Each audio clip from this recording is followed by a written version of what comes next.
Well, happy Monday morning, February 3rd, 2025. I've upgraded my 20 gallon into a self-enclosed Fluval Evo 13 and a half gallon.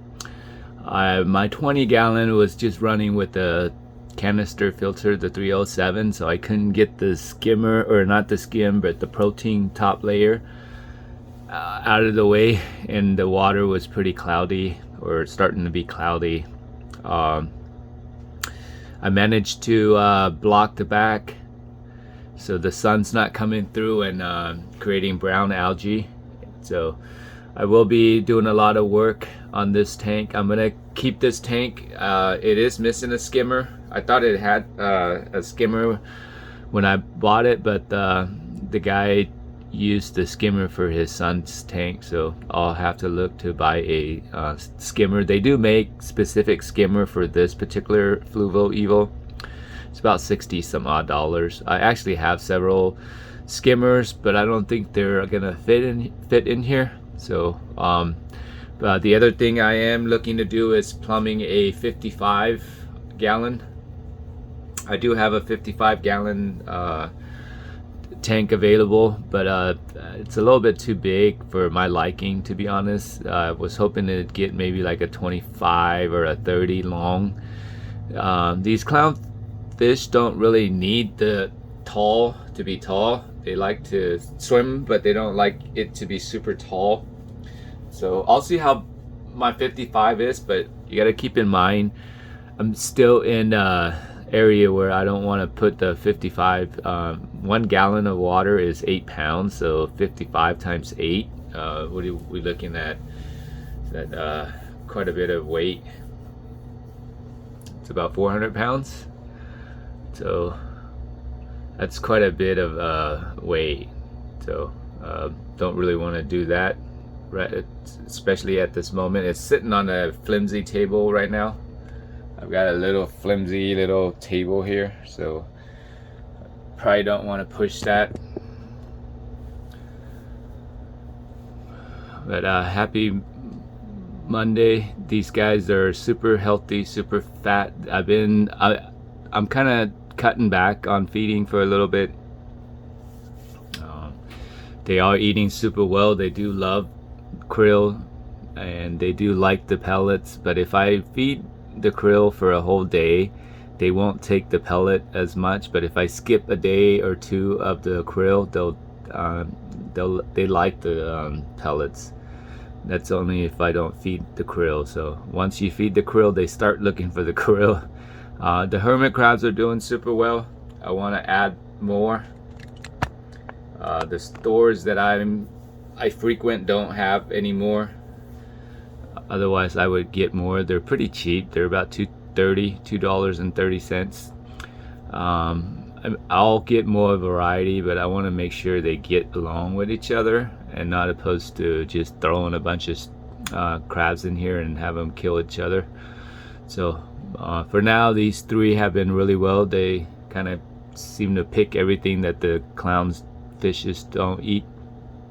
So I have a black ice, the orange guy, the snowstorm, which is the black and white, and then I have a frostbite, which is the bigger, more white, and then I have a snowflake, black snowflake one.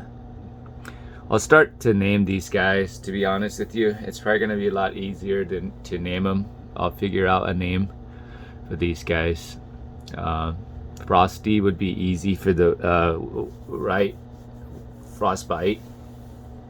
The storm, I'll name her Storm, because she is gonna be a she seems to be pretty dominant right now, and she looks to be the monarch, or the female of this tank. She's been bullying the bigger frostbite, so she might take control of this tank. She's pretty round and plump and healthy. She is this one right here.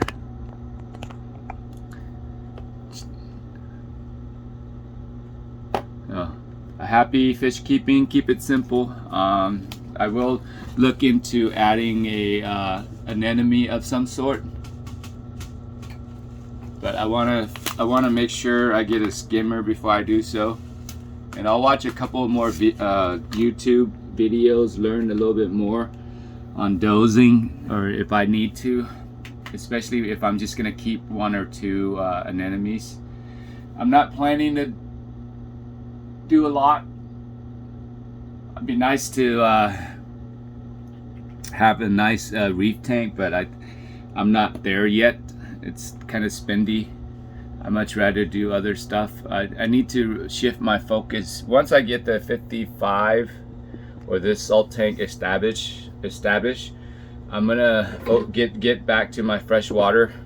I want to plant the 300 paludarium. Start on that at least. I bought a bunch of new plants. I bought a bunch of stuff, so I need to get that going. But keep it simple. Thank you for all the new subscribers and current subscribers. I am gonna try to do more specific content. I did buy a lot of betas. I don't know why I got into betas, but I have 3 males, a blue, a white, and a red one. And then I bought 2 females the other day, and I've always liked beta fish, and so excuse me, and I'll start doing some beta stuff too, because I can't have the snake heads. I'm gonna replace my snake heads with betas, since they're a lot easier to get, and betas have come a long way. You're looking at $20-$30 per design betas, and honestly I much rather buy clownfish for that price. Unless I'm breeding clownfish or beta, I wouldn't spend more than $20 on a beta. That's kind of ridiculous. I like the regular one, and it's unfortunate the wild ones are more expensive now, and I never see any of those ones around, so it's all right. I like the regular cheap beta fish anyways. Happy fish keeping. Keep it simple.